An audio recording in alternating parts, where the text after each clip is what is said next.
여러분 반갑습니다. 오늘 우리가 함께 나누어 볼 이야기는 우리 식탁에서 너무나 친숙한 식재료인 감자에 얽힌 놀랍고도 치열한 역사 이야기입니다.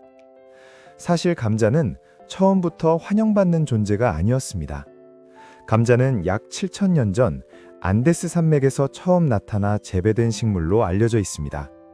남아메리카 페루의 남부지방에서부터 재배되기 시작하여 아메리카 대륙 전역으로 번져나간 작물입니다. 서구 사회에 감자가 알려지기 훨씬 전부터 그곳 사람들의 소중한 주식이었습니다. 하지만 잉카 제국을 약탈했던 프란시스코 피사로 같은 군인들에 의해 유럽으로 전해졌을 때 사람들의 반응은 차갑다 못해 공포에 가까웠습니다. 당시 유럽인들에게 감자는 낯설고 기괴한 존재였습니다. 땅속에서 괴상한 모양으로 자라나는 감자를 보며 사람들은 나병을 일으키는 원인이라고 생각하기도 했습니다. 성경에도 나오지 않는 불길한 식물이라며 재배를 거부하고 심지어 악마의 열매라는 별명까지 붙여가며 기피했습니다.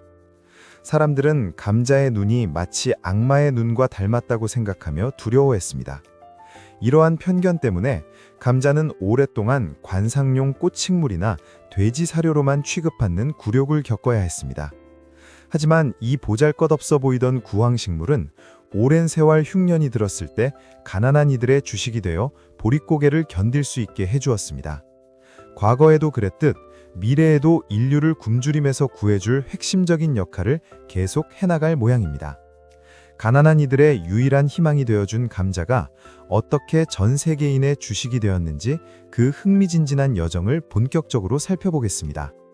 유럽에 처음 소개된 감자는 그야말로 천득꾸러기 신세였습니다. 사람들은 감자를 먹는 방법조차 몰라서 땅속의 알맹이가 아닌 잎과 줄기를 먹기도 했고 햇빛에 노출되어 초록색으로 변한 감자를 그대로 먹기도 했습니다. 이로 인해 구역질이나 위장장애 같은 식중독 증상을 겪는 사람들이 많아지자 사람들은 감자를 더욱 멀리하게 되었습니다. 당시 사람들은 감자가 땅의 기운을 다 뺏어가는 식물이라고 오해하기도 했고 덩이줄기가 아닌 열매를 먹어야 한다고 생각해서 고생하기도 했습니다. 하지만 감자의 생명력은 상상 이상이었습니다. 감자는 유럽의 서늘하고 건조한 기후에 아주 잘 적응하는 특성을 가지고 있었습니다.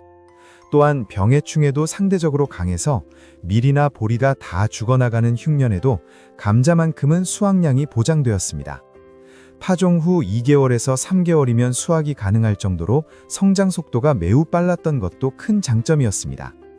밀이나 보리는 탈곡과 재분이라는 복잡한 과정을 거쳐야 먹을 수 있었지만 감자는 그저 씻어서 삶기만 하면 바로 먹을 수 있었습니다. 이런 압도적인 효율성과 편리함 덕분에 감자는 점차 가난한 서민들의 생명줄로 자리를 잡으며 유럽 전역으로 퍼져나갔습니다. 감자는 훌륭한 열량 공급원이기도 합니다. 수분이 75%이고 나머지는 대부분 녹말로 이루어져 있어 에너지를 내기에 아주 적합합니다. 특히 단백질과 무기질뿐만 아니라 비타민 B1과 비타민 C, 그리고 칼륨 등이 풍부하게 들어 있습니다. 여기서 주목할 점은 감자의 비타민 C 함량입니다. 감자에는 채소와 과일에 풍부한 비타민 C가 아주 많이 들어있는데 이는 인체에 꼭 필요한 영양소입니다. 비타민 C는 보통 열에 약해서 쉽게 파괴되지만 감자 속의 비타민 C는 전분이 보호해주기 때문에 40분을 찌거나 구워도 3분의 2 이상이 보존되는 놀라운 특징이 있습니다. 실제로 시금치를 3분만 익혀도 비타민 C의 절반이 파괴되는 것과 비교하면 엄청난 장점입니다. 괴열병을 예방해주고 척박한 땅에서도 잘 자라주니 그야말로 신이 내린 선물이나 다름없었습니다. 하지만 감자의 역사는 마냥 행복하지만은 않았습니다. 감자에 지나치게 의존했던 아일랜드에서 인류 역사상 가장 비극적인 사건 중의 하나인 대기근이 발생하고 맙니다. 당시 아일랜드는 영국의 식량 수탈을 당하며 매우 가난한 상황이었고 농민들의 40%는 오직 감자만을 먹고 살았습니다. 밀은 세금으로 내기 위해 재배했고 농민들 본인들이 먹기 위해 좁은 땅에서 많이 수확할 수 있는 감자를 심었던 것입니다. 그러던 1845년 감자역병이라는 무시무시한 곰팡이균이 아일랜드를 덮쳤습니다. 감자잎에 반점이 생기면서 순식간에 시들어버리는 이 병은 가을비가 잦았던 당시 기후의 영향으로 걷잡을 수 없이 퍼졌습니다. 단일 품종만을 재배하며 감자의 모든 생존을 걸었던 아일랜드는 이 역병의 속수무책으로 무너졌습니다. 식량의 전부였던 감자가 밭에서 까맣게 썩어가는 모습을 보며 사람들은 절망했습니다. 이 비극으로 100만 명 이상이 굶어 죽고 150만 명 이상이 살기 위해 고향을 떠나야 했습니다. 이때 수많은 사람이 미국이나 캐나다로 향하는 배 안에서 목숨을 잃어 그 배들은 관을 실은 배라고 불리기도 했습니다. 이 비극은 우리에게 특정 식량 자원에만 과도하게 의존하는 것이 얼마나 위험한지 알려줍니다. 또한 생물 다양성이 왜 중요한지에 대한 뼈아픈 교훈을 남겼습니다. 감자가 인류를 구원한 영웅이었지만 동시에 준비되지 않은 의존을 불러온 재앙의 중심에 서 있기도 했던 것입니다. 당시 아일랜드 사람들의 비참한 삶을 보여주는 무덤들은 지금도 그 아픔을 증언하고 있습니다. 아일랜드의 대기근은 단순히 자연재해가 아니라 정치적, 사회적 요인이 복합적으로 작용한 참사였습니다.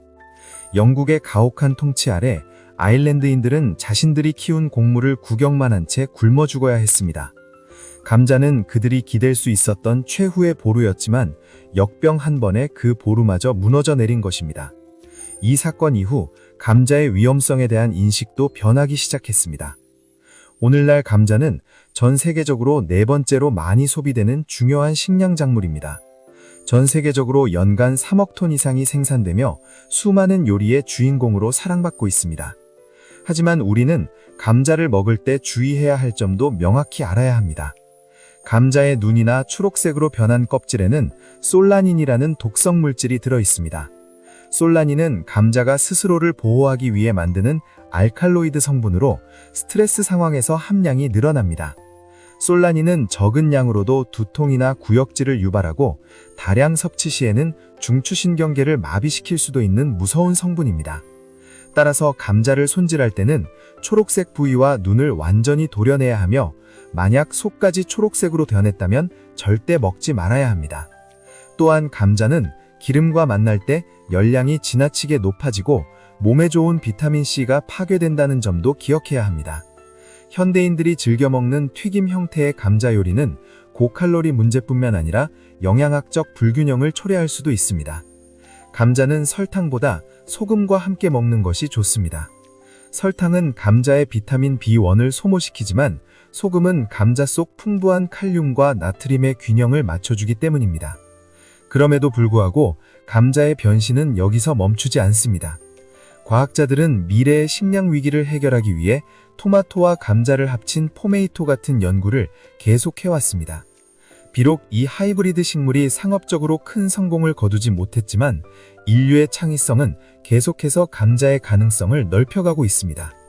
감자는 단순한 채소를 넘어 인류의 생존과 함께 해온 역사의 상징인입니다. 비타민과 무기질이 풍부하고 조리법도 다양한 감자는 앞으로 다가올 미래 식량난을 해결할 강력한 열쇠가 될 것입니다. 악마의 열매라는 오명을 싣고 전 세계인의 식탁을 풍성하게 만든 감자의 위대한 여정은 여전히 진행 중입니다. 7,000년 전 안데스에서 시작된 작은 알맹이가 전 세계 인구를 지탱하는 거대한 힘이 되기까지 감자는 수많은 비난과 오해를 견뎌냈습니다. 오늘날 우리는 감자의 고마움을 잊고 살 때가 많지만 감자가 없었다면 인류의 역사는 지금과는 아주 다른 모습이었을 것입니다. 오늘 이야기가 여러분께 감자에 대해 다시 생각해보는 유익한 시간이 되었기를 바랍니다. 우리 식탁 위에 작은 감자 한 알에 담긴 인류의 눈물과 환희를 기억해주세요. 시청해주셔서 진심으로 감사합니다. 구독과 좋아요는 큰 힘이 됩니다.